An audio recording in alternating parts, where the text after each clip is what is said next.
menjadi miliarder yang dicerahkan adalah menggunakan faktor kali. Yang dimaksud faktor kali adalah sesuatu hal yang sekali kita sentuh akan berefek multiplier. Entah itu yayasan, entah itu orang, entah itu perusahaan, entah itu negara, entah itu teknologi, entah itu mass media. Yang sekali kita sentuh akan membuat nilai tambah kita mendadak berefek multiplier kepada banyak orang sekaligus seketika. Contohnya, orang yang kaya dia mempunyai nilai tambah, kemudian dia menggunakan faktor kali. Orang biasa mempunyai nilai tambah, dia lupa faktor kali. Contohnya, ada orang yang mempunyai bengkel, dia membuat bengkelnya demikian bagusnya sehingga dia servisnya bagus, cepat, bersih, dan murah. Itu adalah nilai tambah yang luar biasa. Akibatnya bengkelnya rame. Dia lupa faktor kali. Ketika begitu banyaknya pelanggan yang datang, dia tidak bisa tangani lagi dengan baik. Dia hanya mempunyai kapasitas tertentu. Bisakah dia kaya? Ya, dia bisa kaya. Kaya sekali? Tidak. Orang-orang yang kaya sekali dia menggunakan faktor nilai tambah dan faktor kali. Misalnya bengkel tadi, dia menggunakan karyawan tambahan, dia memperluas bengkelnya, dia menggunakan teknologi sehingga dia bisa melayani dengan sangat-sangat lebih cepat dan lebih baik lagi. Kemudian dia juga membuka cabang. Kemudian dia menjual franchise, itu adalah faktor kali.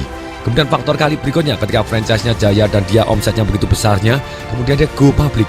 Sehingga banyak sekali orang yang bisa mendapatkan keuntungan atau nilai tambah dari saham perusahaannya dia. Itu adalah yang membuat faktor kali, akibatnya dia sangat kaya, lebih kaya daripada satu orang yang mempunyai bengkel satu. Namun harus hati-hati. Orang yang celaka di dalam hidup, mereka tidak mempunyai nilai tambah dan mereka tidak mempunyai faktor kali. Misalnya mereka bekerja sehari-hari terus bekerja, hanya bekerja biasa saja, yang mereka bisa fungsinya digantikan oleh orang lain, otomatis dia tidak mempunyai nilai tambah karena bisa digantikan oleh orang lain. Kalau dia tidak bisa digantikan oleh orang lain di dalam pekerjaannya, otomatis sebetulnya dia sudah mempunyai nilai tambah yang lebih dibanding orang lain.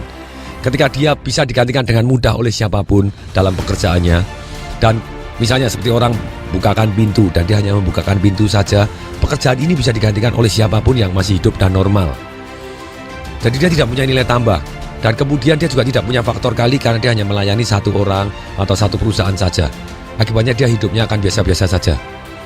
Nah, orang yang pembawa bencana itu adalah orang yang lupa nilai tambah, dia sibuk mengalihkan. Seperti orang yang membeli satu perusahaan, kemudian direkayasa secara keuangan, kemudian sahamnya digoreng naik, dijual kepada banyak orang, seolah-olah orang lain mempunyai nilai tambah dan mendapatkan nilai tambah dari perusahaan tadi. Tapi ternyata dalam beberapa saat perusahaannya hancur, bahkan jadi kosong, jadi nol, karena dia jual lagi semua sahamnya, dia dapat uang yang banyak. Betul, dia bisa kaya dengan cara seperti itu.